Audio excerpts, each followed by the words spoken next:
Ya les dijeron que después de la palabra y de terminar esta celebración, van a pasar todos a la cafetería, ¿verdad? Todos, nadie se vaya. Hay dulce para todos, chilate para todos, nuegados, jocotes,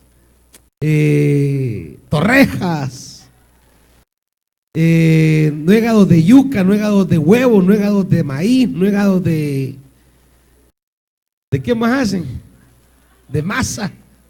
Hay mango también, marañón, chilate,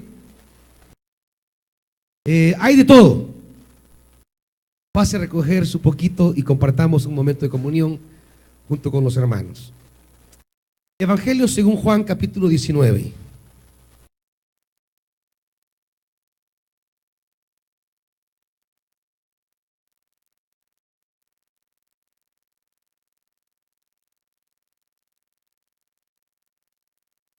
Capítulo 19, versículo 1. Pilato tomó entonces a Jesús y mandó que lo azotaran. Los soldados que habían tejido una corona de espinas se la pusieron a Jesús en la cabeza y lo vistieron con un manto de color púrpura. ¡Viva el rey de los judíos!, le gritaban, mientras se le acercaban para abofetearlo. Pilato volvió a salir. Aquí lo tienen, dijo a los judíos. Lo he sacado para que sepan que no lo encuentro culpable de nada. Cuando salió Jesús, llevaba puestos la corona de espinas y el manto de color púrpura. Aquí tienen al hombre, les dijo Pilato.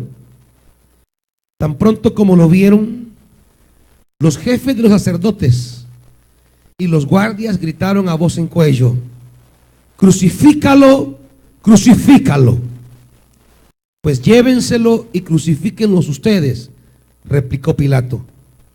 Por mi parte no lo encuentro culpable de nada. Nosotros tenemos una ley, y según esa ley debe morir porque se ha hecho pasar por hijo de Dios, insistieron los judíos. Al oír esto, Pilato se atemorizó aún más. Así que entró de nuevo en el palacio y le preguntó a Jesús: ¿de dónde eres tú? Pero Jesús no le contestó nada. ¿Te niegas a hablarme?, le dijo Pilato. ¿No te das cuenta de que tengo poder para ponerte en libertad o para mandar que te crucifiquen?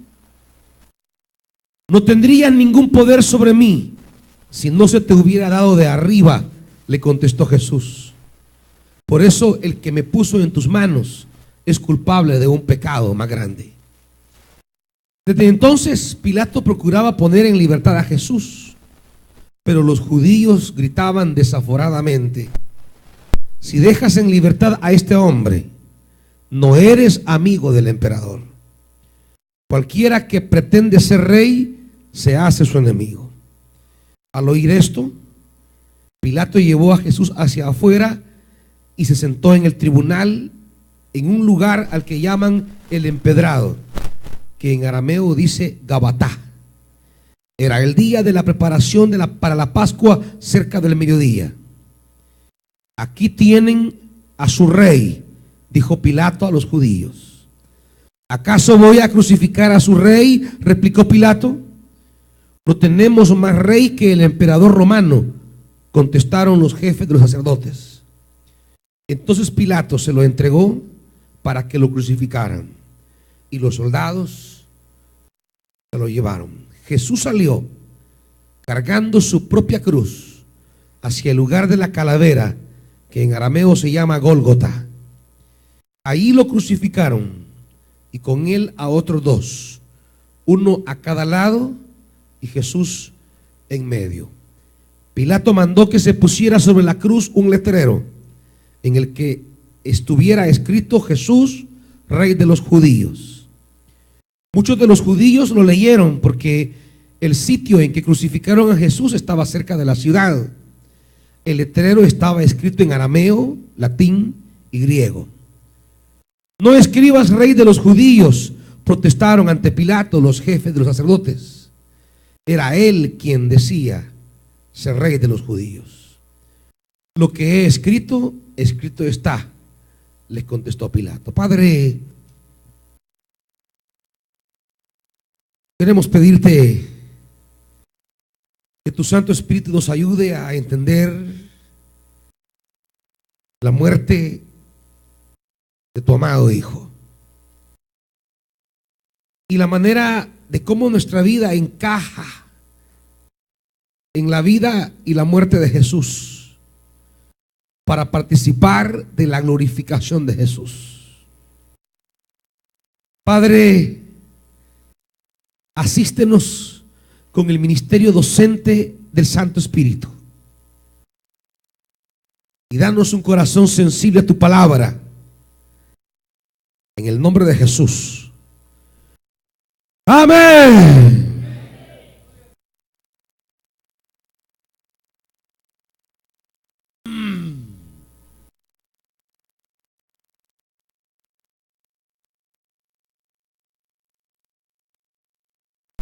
A veces tenemos una idea equivocada sobre el valor de la muerte de Jesús.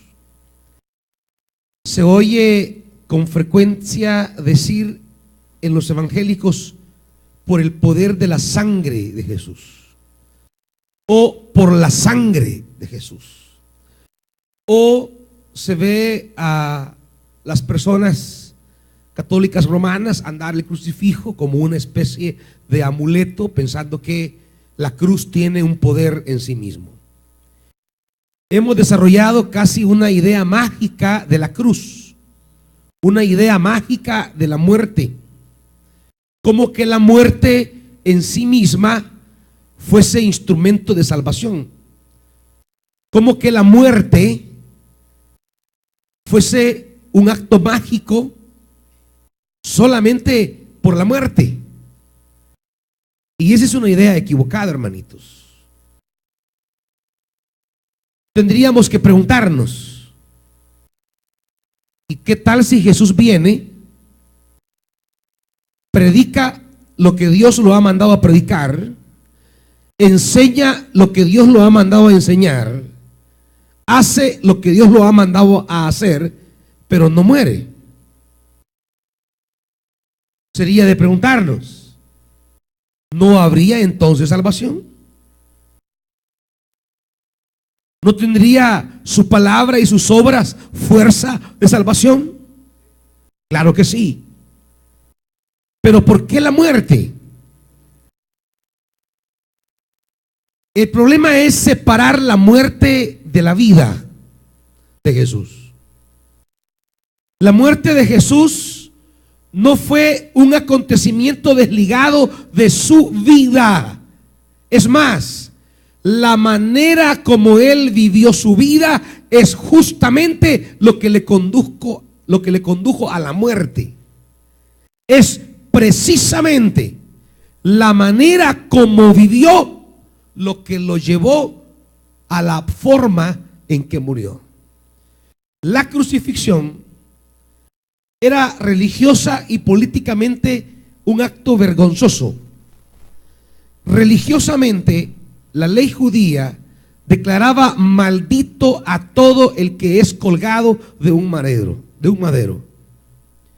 Para la perspectiva de la ley, colgar a alguien en un madero era el símbolo de ser maldito por Dios. Vea, Pablo lo declara en Gálatas, acompáñenme en Gálatas, para que vea cómo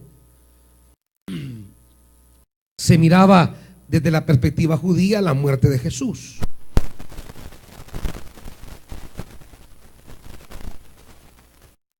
Dice el apóstol Pablo, capítulo 3 de la carta a los Gálatas.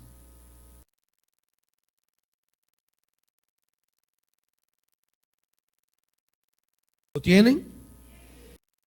Dice versículo 10, 3:10 de Gálatas: todos los que viven por las obras que demanda la ley están bajo maldición.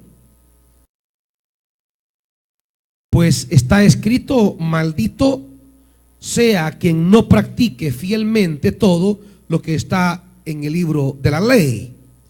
Ahora bien, es evidente que por la ley nadie es justificado delante de Dios, porque el justo vivirá por la fe. La ley no se basa en la fe, por el contrario, quien practique estas cosas vivirá por ellas. Cristo nos rescató de la maldición de la ley al hacerse maldición por nosotros, pues está escrito: maldito todo el que es colgado de un madero. Está, por supuesto, trayendo a la ley la memoria de Deuteronomio capítulo 21. Maldito por Dios es el que es juzgado por la ley. De modo que en la conciencia de los judíos, en la perspectiva religiosa de Israel, Jesús es maldito por Dios. La crucifixión, en la interpretación judía de Dios y de su palabra, Jesús es un maldito de Dios. En otras palabras, para los judíos, Jesús crucificado refleja el rechazo divino, refleja que Dios lo ha maldecido. Eso es en la perspectiva religiosa. Imagínense qué complicado era para los cristianos anunciar que la bendición de Dios venía a través de un maldito por Dios. Por eso sigue diciendo 3:14: así sucedió para que por medio de Cristo Jesús la bendición prometida a Abraham llegara a las naciones, y para que por la fe recibiéramos el Espíritu según la promesa. Lo que está diciendo el apóstol Pablo es: en ese maldito hemos alcanzado la bendición. Esto es paradójico, es complicado, porque para los judíos no podían aceptar a Jesús como Mesías, porque el solo hecho de haber sido crucificado ya era indicio de un maldito por Dios. Y no puedo hallar salvación en alguien que ha sido maldito por Dios. Esa era la mentalidad del siglo I. En términos políticos, la muerte de Jesús era un acto humillante aplicado a todos aquellos que se rebelaban contra el Imperio Romano. La crucifixión era el espectáculo público que los romanos daban a los pueblos para demostrarles lo que haría César, lo que Roma hace a todos aquellos que se rebelan contra el emperador. ¿Qué hace el emperador con todos aquellos que se rebelan? Lo que hace es clavarlos en una cruz como una exhibición pública para todos aquellos que pretendan rebelarse contra el emperador. La muerte de la cruz, en términos políticos, era vergonzosa, era penoso. Obligaban al condenado, al patíbulo, lo obligaban a cargar la parte transversal de la cruz. Porque no es tanto que Jesús llevara la cruz entera, llevaba nada más la parte transversal. La parte horizontal, esa estaba sembrada ya en el lugar donde sería la crucifixión. Al condenado solamente le obligaban a llevar la parte horizontal. Y luego de someterlo a los vejámenes del suplicio, de golpearlo, de azotarlo, lo hacían llevar parte de su cruz y lo conducían hacia el lugar destinado para la muerte. Allí lo desnudaban por completo, enterito. Lo clavaban en una cruz y lo exhibían al mundo. Todos los que pasaban decían: esto es lo que les pasa a aquellos que se rebelan contra el imperio. Esto es lo que les pasa a aquellos que se rebelan contra Roma, contra César. Este será el destino de todos aquellos que anden pensando en liberar a este pueblo de la mano de César. Y claro, era una presentación vergonzosa porque la persona era expuesta totalmente desnuda. Yo siempre les digo, los pintores y los artistas nos hacen el favor de ponerle un trapito a Jesús en sus partes genitales, pero eso es agregado del artista, porque resulta vergonzoso un dibujo del Salvador con los genitales expuestos al aire. Pero no fue así la crucifixión con ese trapo. Él estuvo en la cruz humillado profundamente. Él llegó a la cruz y estaba desnudo, clavado allí delante del mundo entero. Todos los que los miraban pasar se mofaban, se reían. ¿Cómo éste pudo salvar a otros y no se pudo salvar a sí mismo? Si en verdad es el Hijo de Dios, Dios es su Padre, veamos si es cierto que baje ahora de esa cruz. Era un espectáculo de extrema humillación. Sin embargo, Jesús llega a ese espectáculo por la opción de obediencia de vida que él tomó. El pasaje que hemos leído dice el versículo 20: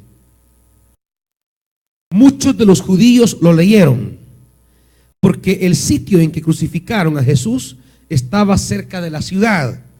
El letrero estaba en 3 idiomas. ¿Cuáles eran, hermanos? Arameo, que era el idioma de los judíos en tiempo de Jesús.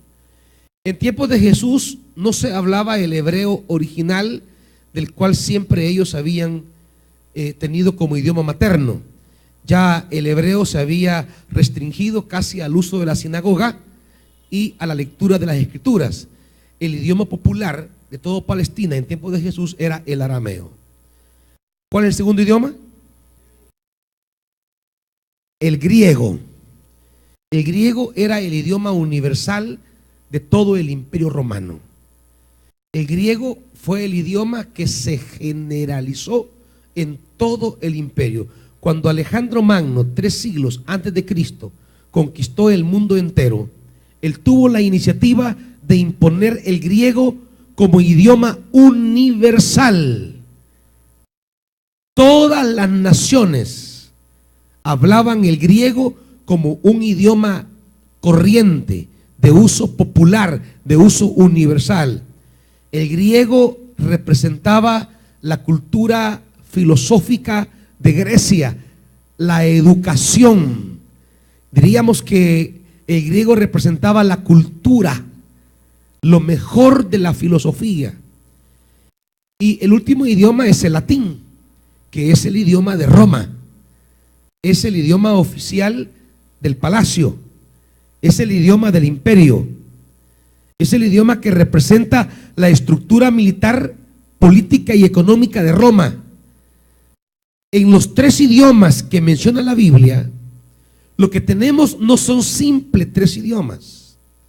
Lo que tenemos en esos 3 idiomas es la representación, diríamos, de las 3 realidades que diríamos más honorables, más desarrolladas de la humanidad.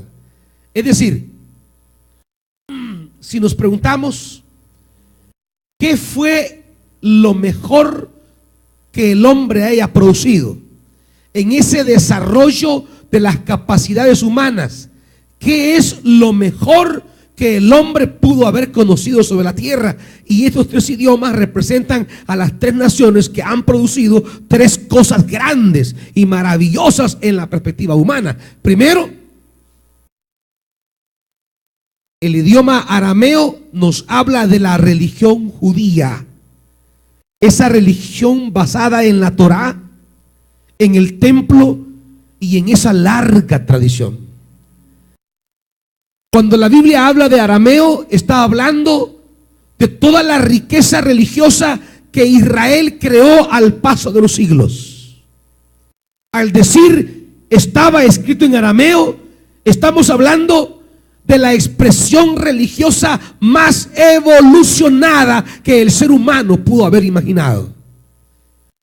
Al hablar de arameo, Estamos hablando del ser humano habiendo forjado al paso de los años una expresión religiosa, diríamos, completa, total, muy bien armada. Al decir arameo, hablamos de la religión judía. ¿Me entienden, hermanitos? Al decir griego, estamos hablando de toda la cultura de Grecia. Al decir griego, estamos hablando de una sociedad que se ha enriquecido con toda esa tradición filosófica que viene en Grecia. Es decir, la cultura griega, con toda su expresión de sabiduría, de filosofía, de conocimiento humano, está presente aquí en la crucifixión. Y al decir latín, estamos hablando de un imperio que demuestra una capacidad militar temible y una capacidad económica arrollante. Aquí, en estos tres idiomas, están reflejados, diríamos, los grandes aportes del hombre a su evolución. Diríamos que en la cruz, en estos tres idiomas, está representado lo mejor que el hombre pudo haber construido en diversos campos del desarrollo humano. En la cruz está la máxima expresión del humanismo. La religión judía, la cultura griega y el sistema político romano. Lo mejor que el hombre pudo haber construido, lo mejor que el hombre pudo haber hecho, lo mejor que el hombre pudo haber creado, lo mejor que el hombre pudo haber progresado, todo ese progreso humano está en la cruz. ¿Y saben qué está haciendo en la cruz? Lo mejor del ser humano está crucificando al enviado de Dios. Es decir, allí en la cruz, la religión judía, que por su conocimiento de Dios y su larga trayectoria de entender los caminos de Dios, tuvo que haber entendido el modo divino de obrar. Sin embargo, no lo entendió porque se habían convertido en una religión y se habían olvidado de Dios hace ya mucho tiempo. Eso nos quiere decir, en primer lugar, amados hermanos, que la religión no salva a nadie. Eso significa, en primer lugar, amados hermanos, que toda esta religiosidad que se mueve hoy en Semana Santa puede ser fatua, vacía e ignorante. Ahí en la cruz se hizo presente la religión judía para decir: crucifíquenlo. Esa religión que había conocido a Abraham, a Moisés, a David y a los profetas, en lugar de haber sido una luz que indicara que este hijo de María era el Mesías, esa religión lo que hizo fue: crucifíquenlo. La religión siempre termina matando lo que Dios envía. La religión siempre termina ahogando aquello que Dios hace. Por eso Cristo Jesús no vino a fundar una religión. Por eso Cristo Jesús no vino a fundar ninguna iglesia. Por eso Cristo Jesús lo que vino a hacer es a enseñarnos la vida que le agrada a Dios. Y una iglesia, cualquiera que sea, solo tiene sentido de existir cuando asume la práctica de Jesús como su práctica. Cuando asume la vida de Jesús como su vida. Esa vida para servir a los demás. Jesús no nos trajo un sistema religioso. No nos entregó un conjunto de dogmas. No nos enseñó un conjunto de reglamentos. Él nos enseñó la vida que le agradaba a Dios. Sin embargo, a la gente le encanta construir religiones y vivir en el marco de religiones. Allí en la cruz, la religión más evolucionada, la religión más desarrollada, la religión más apegada a la tradición profética, allí estaba en la cruz diciendo: condénenlo, crucifíquenlo, mátenlo. La religión judía estaba presente en el monte de la calavera para decir: mátenlo. Amados hermanos, la dinámica religiosa es una tentación, es un peligro y lleva a la muerte. La religión mata, no da vida. Por eso siempre los sistemas religiosos son los que se oponen a los actos divinos. Siempre ha sido la religión la que se ha opuesto a lo que Dios hace en la historia. Por eso, más que pretender ser pentecostales, luteranos, arminianos, calvinistas, bautistas, centroamericanos y cualquier otra cosa, tendríamos que preguntarnos si somos discípulos de Cristo, si de verdad le seguimos a Él en nuestra vida. Porque es en su vida donde Él refleja lo que Dios quiere. Es en su vida donde Él revela lo que Dios anhela. Es en su vida donde Él muestra su capacidad de entrega y generosidad en el servicio a los demás. Sin embargo, la religión estará en contra. Estará en contra de un hombre que promete perdón de pecados sin sacrificio, sin templo y sin sacerdote. Estará en contra de un hombre que entiende la santidad no como apartarse de los pecadores, sino comer con ellos. Estará en contra de un hombre que entiende la santidad no como apartarse de una prostituta, sino dejarse tocar por ella y dejar que lave sus pies con sus lágrimas, que seque los pies con sus pelos, con su cabello, y que los bese. Una mujer de mala vida, una mujer tildada en su grupo como una mujer pecadora. Para Jesús la santidad no será alejarse del pecador, sino acercarse al pecador y darle una oportunidad. Comer con publicanos, beber con pecadores, le llamarán glotón y le llamarán borracho. Esto va a escandalizar al templo, porque los fariseos que caminaban en su dinámica religiosa, para ellos el santo es el que se apartaba de esos lugares, de esas personas, y se aislaba en su soledad frente a Dios. Dios se dejará tocar por la mujer de flujo de sangre en la persona de Jesús. Dios tocará al leproso. El Dios que se revela en Jesús es el Dios distinto del templo de Jerusalén. El Dios que se revela en Jesús no tiene nada que ver con el Dios de la religión. En la cruz estará presente la religión de Israel diciendo: crucifícanlo. Tenemos que revisar qué significa ser iglesia ahora. Tenemos un montón de iglesias en el mundo.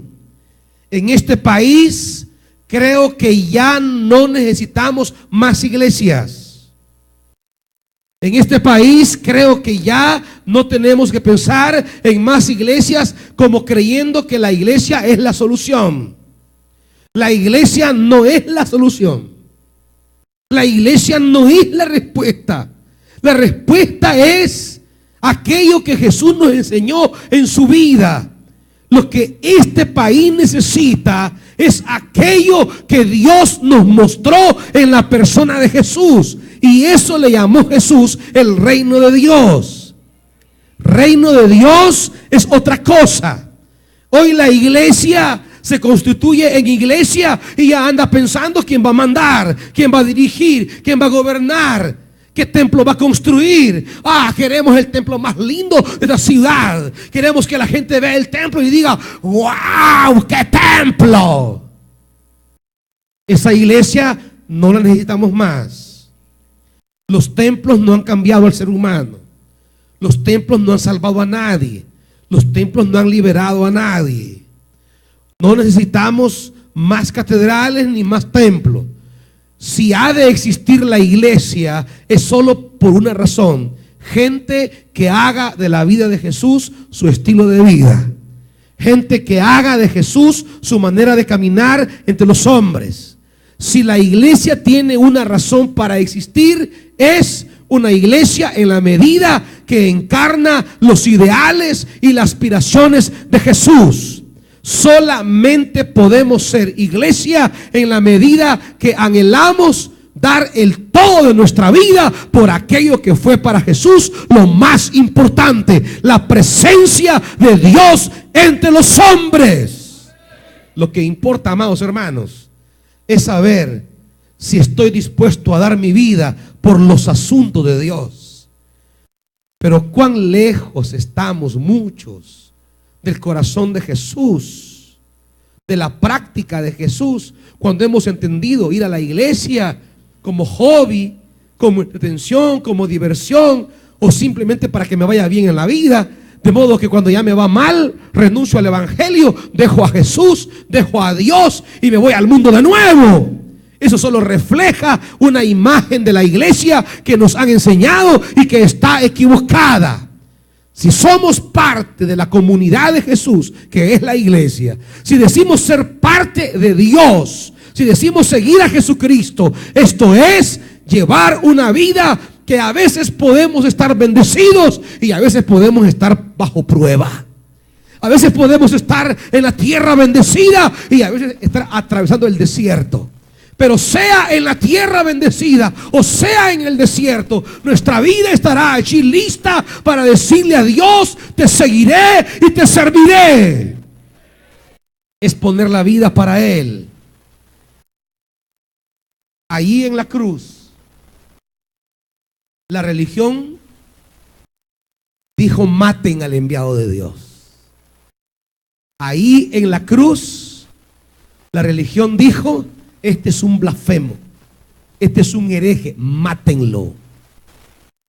La religión mató a Jesús en la cruz. Pero alguno dirá: bueno, dejemos a la religión de lado, pues. Hagámonos humanistas, apostémosle a la educación. Dejemos la religión, pues. Metámonos a la filosofía. Conozcamos la esencia del ser humano. Dejemos la religión, pues. La religión no me hace entender las cosas más importantes. Metámonos al conocimiento, pues. Y ahí entra la cultura griega. Ahí entra, ya se dejan de lado la tradición de los profetas. Tomemos ahora la historia de los filósofos. Estudiemos a Platón entonces. Estudiemos a Sócrates. Estudiemos a Aristóteles. Metámonos entonces en la filosofía.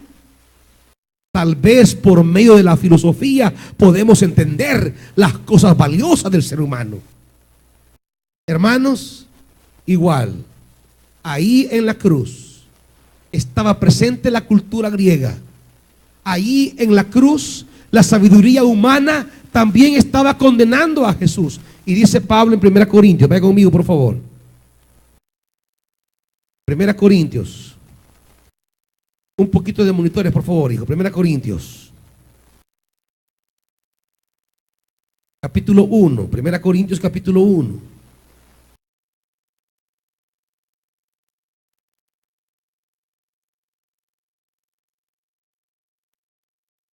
¿Estamos? Versículo 20. ¿Dónde está el sabio? ¿Dónde está el erudito? ¿Dónde está el filósofo de esta época? ¿No ha convertido Dios en locura la sabiduría de este mundo? Ya que Dios en su sabio designio dispuso que el mundo no lo conociera mediante la sabiduría humana, tuvo a bien salvar mediante la locura de la predicación a los que creen. ¿Están oyendo esto, hermanos? el camino de la sabiduría, el camino de ser eruditos, el camino de ser filósofos, es decir, me voy a meter a las profundidades de la sabiduría y así alcanzaré la plenitud de vida. Tampoco. Ahí en la cruz estaba la cultura griega. Allí en la cruz estaba la filosofía presente, la erudición presente. Allí en la cruz estaban los sabios y la sabiduría. La filosofía dijo sobre Jesús: crucifícanlo. Todo el conocimiento humano ahí presente dijo: crucifícanlo. Hay gente que se hace atea porque dice que es filósofo. Hay gente que dice que es atea y que se mete en las grandes profundidades del conocimiento y deja todo eso de la religión y lo deja atrás. Quiere encontrar la verdad. Pilato le dijo a Jesús: ¿y qué es la verdad?, le dijo. Y dice: ¿vamos a alcanzar la verdad por la religión? No, la religión dijo: crucifíquenlo. Dirá entonces otro: alcanzaremos la verdad a través de la filosofía. Y lo mismo, la filosofía dirá en la cruz: crucifíquenlo. Porque será inconcebible para la filosofía que Dios se haya hecho presente en la persona de Jesús, de ese carpintero de Galilea. Será inconcebible que el Eterno se haya hecho historia, que el Dios trascendente se haya hecho un ser humano común y corriente. Será incomprensible para la sabiduría humana que Dios se haya dado a conocer en el Hijo de María. Será inconcebible. Y como será inconcebible, van a decir: es una locura. Para la religión, Jesús fue un blasfemo. Para los sabios, Jesús era un loco. Para la religión, Jesús será considerado un blasfemo maldito por Dios. Para los sabios, los eruditos, para lo que dice Pablo, los sabios, los filósofos, los eruditos, la declaración: Dios estaba en Cristo, será una locura. Los sabios van a decir: esa es una tontera, es un mito, eso es una creencia, eso es algo sin sentido, eso no tiene lógica.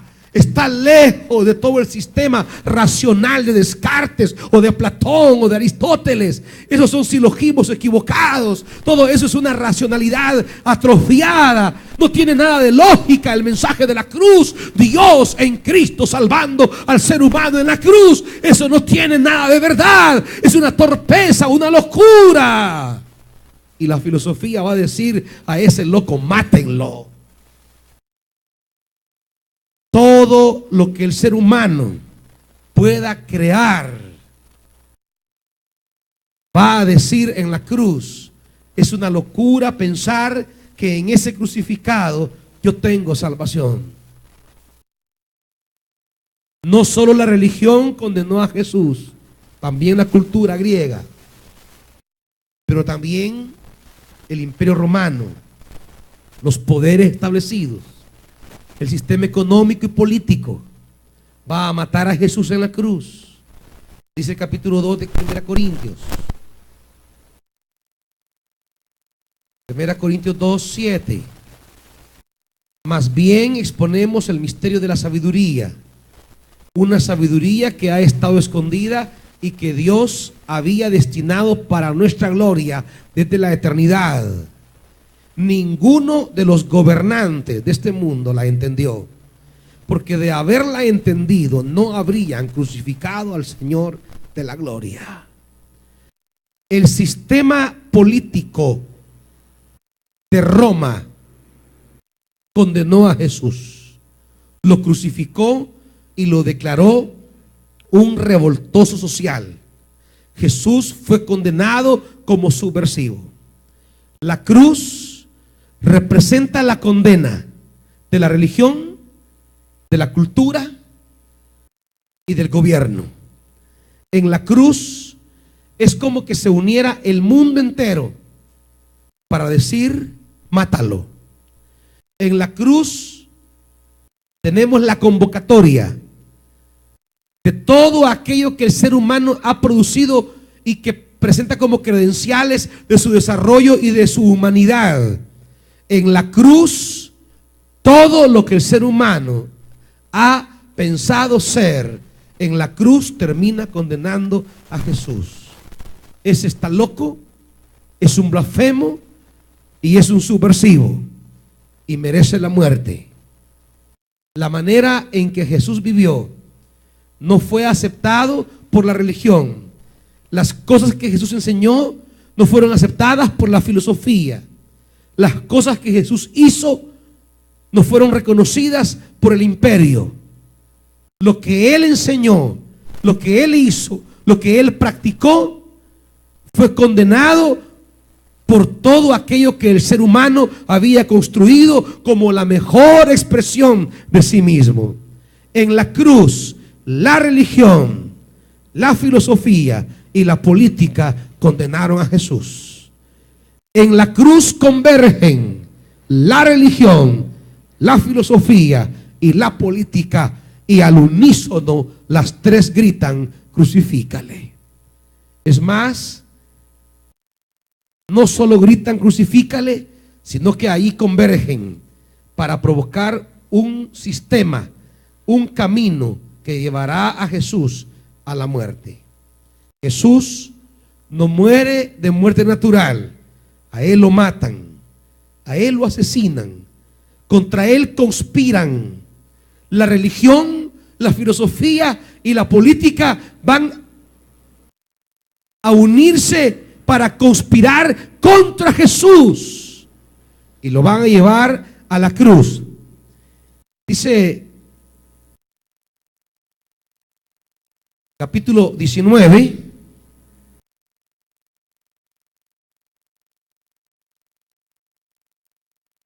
versículo 23, dándole continuidad a la lectura que hicimos al principio. Juan 19, 23. Cuando los soldados crucificaron a Jesús, ahí está Roma, representado en los soldados, representado en Pilato. Tomaron su manto y lo partieron en 4 partes, una para cada uno de ellos. Tomaron también la túnica, la cual no tenía costura, sino que era de una sola pieza, tejida de arriba a abajo. No la dividamos, se dijeron unos a otros. Echemos suertes para ver a quién le toca. Y así lo hicieron los soldados. Esto sucedió para que se cumpliera la escritura que dice: se repartieron entre ellos mi manto y sobre mi ropa echaron suertes. Junto a la cruz estaba su madre, la hermana de su madre, María, la esposa de Cleofas, y María Magdalena. Cuando Jesús vio a su madre y a su lado al discípulo a quien él amaba, dijo a su madre: mujer, ahí tienes a tu hijo. Luego dijo al discípulo: ahí tienes a tu madre. Y desde aquel momento ese discípulo la recibió en su casa. Después de esto, como Jesús sabía que ya todo había terminado, y para que se cumpliera la escritura, dijo: tengo sed. Había allí una vasija llena de vinagre, así que empaparon una esponja en el vinagre, la pusieron en una caña y se le acercaron a la boca. Al probar Jesús el vinagre, dijo: todo se ha cumplido.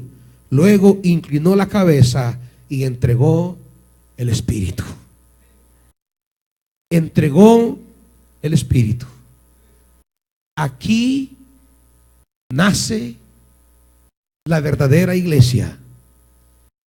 La verdadera iglesia es aquella iglesia a quien le es entregado el Espíritu de Jesús. Esto no es, a veces alguien puede pensar que esta frase, entregó el Espíritu, sea sinónimo que murió. No. En ninguna parte de la Biblia se usa esta frase para indicar la muerte de alguien. Es más, esta frase de entregar se usa en la Biblia para hablar de los dones que Dios da al hombre para que el hombre viva la plenitud de Dios. En la muerte de Jesús se nos es entregado el Espíritu Santo, porque Él ya había dicho en el capítulo 14 y capítulo 16: me voy, mas no os dejaré solos. Os dejaré el Santo Consolador, el Espíritu de verdad. Él os guiará a toda verdad. Él inclina la cabeza. Inclina la cabeza y entrega el Espíritu. Hoy podemos recibir el Espíritu Santo porque en la cruz Él nos hizo una entrega del Espíritu. Hoy podemos vivir ese constante Pentecostés. Él lo mataron, mas el Espíritu de Dios fue heredado para aquellos que quisieran seguir el camino de Dios. Todos aquellos que quieran caminar como Jesús lo pueden hacer por el Espíritu de Dios. La iglesia verdadera no tiene que ver con templos. La iglesia verdadera no tiene que ver con doctrinas. La iglesia verdadera no tiene que ver con dogmas. La iglesia verdadera no tiene que ver con ritos. La iglesia verdadera tiene que ver con el Espíritu de Jesús. Los que viven de acuerdo al Espíritu de Jesús. Podemos ser religión evangélica, católica o lo que usted quiera, pero si tal religión no vive en el Espíritu de Jesús, no sirve de nada. Lo que Jesús entregó en la cruz fue Espíritu Santo. Cuando Él estaba clavado en la cruz, no le entregó a Pedro un manual de doctrinas. No le entregó a Juan un manual de ritos. No le entregó un reglamento interno. Lo que Él entregó en la cruz fue el Espíritu. Lo que Él donó en la cruz fue el Espíritu, para que por el Espíritu pudieran caminar todos como Él caminó.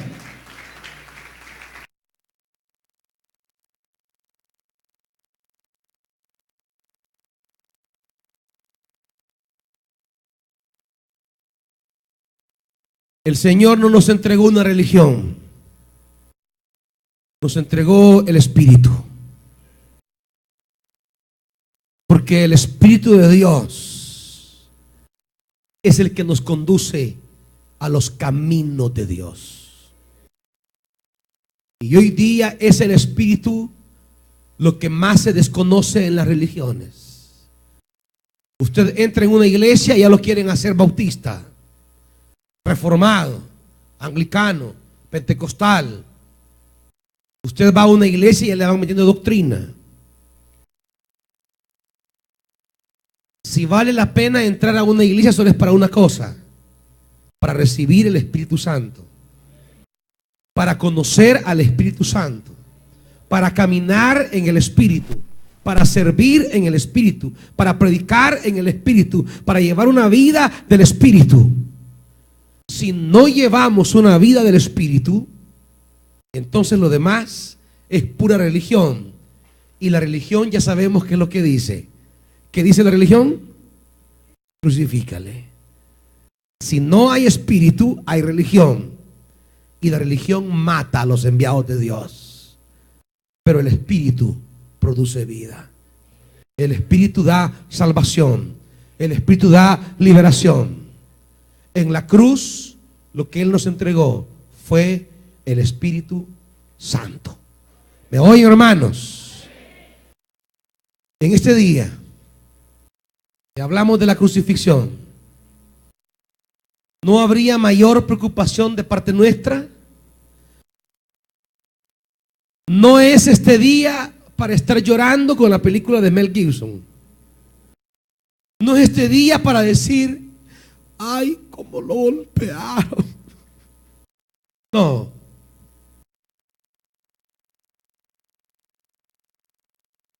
Cuando Jesús va con la cruz, las mujeres salen chillando a encontrarlo. Se les queda viendo y Jesús les dice: miren, mujeres de Jerusalén, no lloren por mí, lloren por ustedes y por sus hijos, porque vienen días de muerte para ustedes. No lloren por mí, les dice. Él sabe para dónde va. Él sabe a quién obedece. Él sabe quién lo va a restaurar. No lloren por mí, lloren por ustedes y por sus hijos. Semana Santa no es semana para volvernos llorones. Es para preguntarnos: ¿he recibido el Espíritu Santo? ¿Camino con el Espíritu Santo? En la cruz Él me dio el Espíritu. ¿Lo he recibido? ¿Es mi compañero? ¿Es mi amigo? ¿Dirige mi vida? ¿Camino en el Espíritu? ¿Llevo una vida del Espíritu? La pregunta crucial nuestra es: ¿tenemos comunión con el Espíritu Santo? ¿Es mi vida guiada por el Espíritu, como fue la vida de los grandes hombres de Dios, de los grandes profetas, de la vida de Jesús y de los apóstoles? ¿De qué sirve estar metidos en una religión si no vivimos en el Espíritu? ¿De qué sirve pasar por todos los ritos mecánicos de una religión si no hay vida aquí dentro, gozo, alegría, paz? ¿De qué sirve estar en una religión si no estamos comprometidos con la agenda de Jesús? Y sigue diciendo la palabra. Vamos a ir cerrando aquí, hermanitos. Era el día de la preparación, versículo 31. Los judíos no querían que los cuerpos permanecieran en la cruz en sábado, por ser un día muy solemne. Imagínense lo paradójico de la religión. Es que la religión es tonta en realidad. La religión mata a Jesús, el Hijo de Dios, pero se preocupa porque su cuerpo no continúe en sábado, porque hay que respetar el sábado. O sea, hay que matar al Hijo de Dios, pero hay que respetar el sábado. Esa es la locura de la religión. La religión se encarga de velar por lugares, días y fechas, aunque la vida humana sea un desastre. La religión se cuida por lo exterior, pero no se preocupa por ser hermano o hermana de. Por ser un día muy solemne. Era solemne el día, pero no era sagrado el cuerpo de Jesús. Así que le pidieron a Pilato ordenar que les quebraran las piernas a los crucificados y bajaran sus cuerpos. Miren lo que pide la religión. Fueron entonces los soldados y le quebraron las piernas al primer hombre que había sido crucificado con Jesús y luego al otro. Pero cuando se acercaron a Jesús y vieron que ya estaba muerto, no le quebraron las piernas, sino que uno de los soldados le abrió el costado con una lanza y al instante le brotó sangre y agua. El que lo vio ha dado testimonio de ello y su testimonio es verídico. Él sabe que dice la verdad para que ustedes crean. Estas cosas sucedieron para que se cumpliera la escritura: no le quebrarán ningún hueso. Y como dice la escritura, mirarán al que han traspasado. Después de esto, José de Arimatea le pidió a Pilato el cuerpo de Jesús. José era discípulo de Jesús, aunque en secreto, por miedo a los judíos. Con el permiso de Pilato fue y retiró el cuerpo. También Nicodemo, el que antes había visitado a Jesús de noche, llegó con unos 34 kilos de una mezcla de mirra y aloe. Ambos tomaron el cuerpo de Jesús y, conforme a la costumbre judía de dar sepultura, lo envolvieron en vendas con especias aromáticas. En el lugar donde crucificaron a Jesús había un huerto, y en el huerto un sepulcro nuevo en el que todavía no se había sepultado a nadie. Como era el día judío de la preparación y el sepulcro estaba cerca, pusieron allí a Jesús. Hasta aquí se cierra, diríamos, la parte humana. De aquí en adelante, las cosas quedarán en las manos de Dios. Hasta aquí se cierra el capítulo humano. Los hombres conspiran contra Jesús porque su predicación y sus obras son un atentado para el templo, para César, y hay que callarlo, hay que apartarlo del camino. Dice cosas muy fuertes, enseña cosas muy drásticas, dice cosas muy radicales, habla de destruir el templo, habla contra Moisés, habla contra la ley, los pilares sagrados de nuestra religión. Dice que es rey, se opone a César. Ha hablado tanto de un reino en el que él es el rey, que su padre lo ha enviado, se hace Dios siendo hombre. A este hay que sacarlo del camino, hay que apartarlo. Y los hombres logran apartarlo del camino. Los hombres logran matar a Jesús, logran hacerlo a un lado. Los hombres cumplen sus propósitos, los hombres logran sus objetivos, los hombres logran conspirar contra Jesús y lo apartan. Los hombres logran matar al enviado de Dios. Los hombres logran eliminar a aquel a quien Él envía. Y parece que la religión y el poder político tienen la última palabra. Parecieran ser ellos quienes gobiernan, quienes mandan, quienes deciden, y nadie puede hacer lo contrario. Hasta aquí la historia nos da una sensación de humillación, un sentido de impotencia. ¿Cómo puede un hombre de Dios ser asesinado y apartado? ¿Cómo puede el elegido de Dios sufrir semejante vergüenza? Hasta aquí, amados hermanos, quizá hay impotencia, hay frustración. Quizá hasta aquí podemos sentirnos que todo ha sido en vano. Quizá hasta aquí podemos decir: ¿para qué servía al Señor? ¿Para qué seguía a Jesús? ¿De qué me ha valido haber seguido al Señor? ¿De qué me ha servido haber sacrificado mi vida por el Señor? Si al final los hombres terminan matando a aquellos que se oponen a su fundamento, a su poder, a su humanidad. Quizá hasta aquí, amados hermanos, podemos sentir el peso del poder humano que sepulta al enviado de Dios. Quizá hasta aquí podemos sentirnos derrotados. Cualquiera puede decir: vaya, ¿y cuál era la bulla? ¿Y cuál era la gran bulla de este hombre? ¿Y cuál era el gran relajo que tenía? Ya lo quitamos del camino, ya no existe más. Lo hemos silenciado, lo hemos callado, lo hemos quitado, lo hemos matado.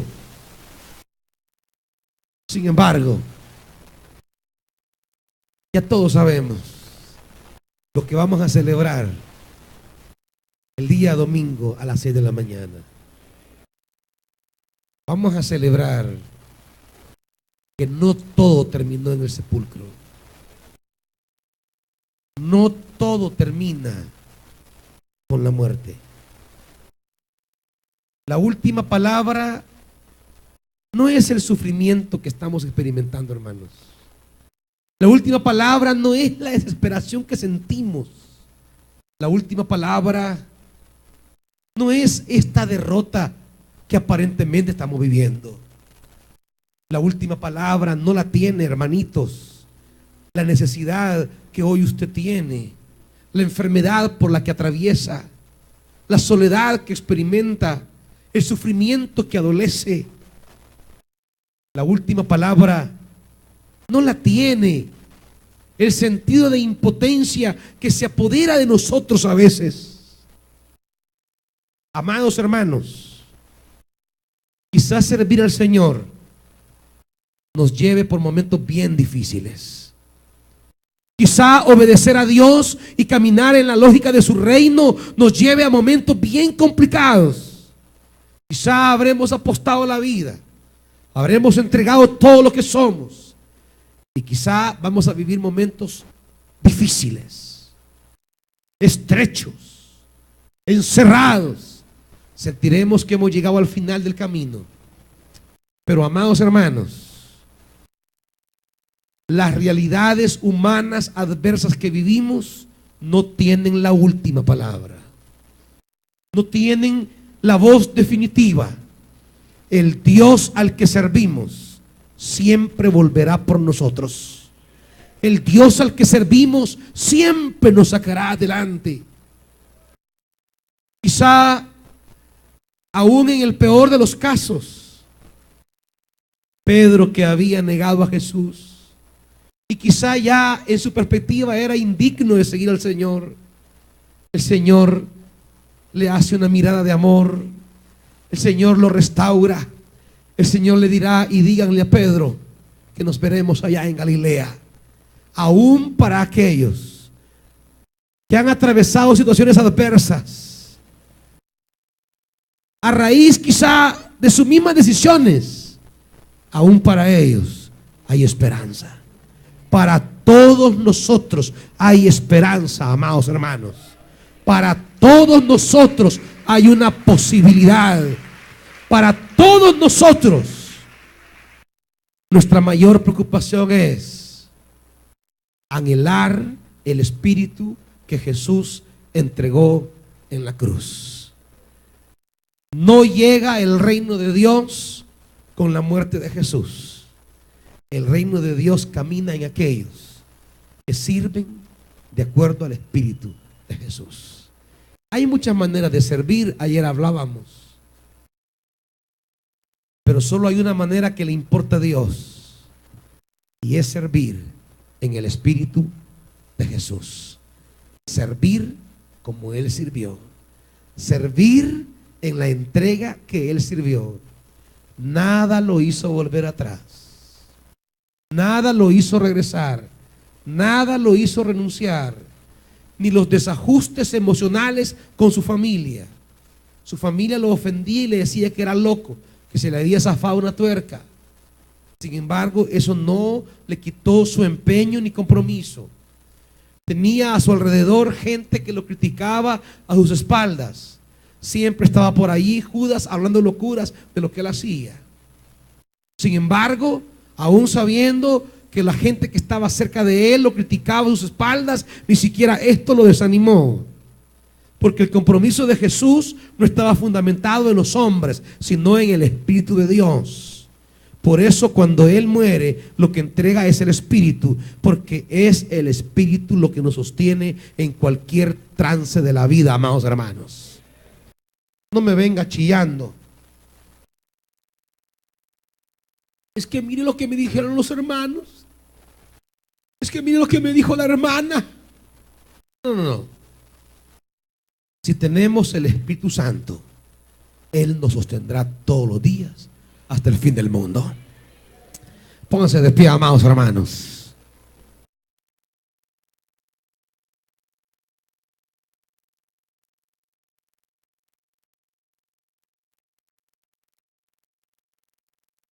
Seguir a Jesús es posible porque su Espíritu camina con nosotros. Seguir a Jesús es viable porque el Espíritu sigue con nosotros. Muchas veces nos escondemos detrás de los hombres. Queremos esconder nuestra lejanía del Espíritu. En los hombres justificamos que nos hemos enfriado en nuestra relación con el Espíritu. Muchas veces detrás de la iglesia justificamos que se ha apagado la llama del Espíritu en nosotros. En la cruz Él nos dio el Espíritu. Él entregó el Espíritu. porque es lo único que a él lo sostuvo en su vida y ministerio.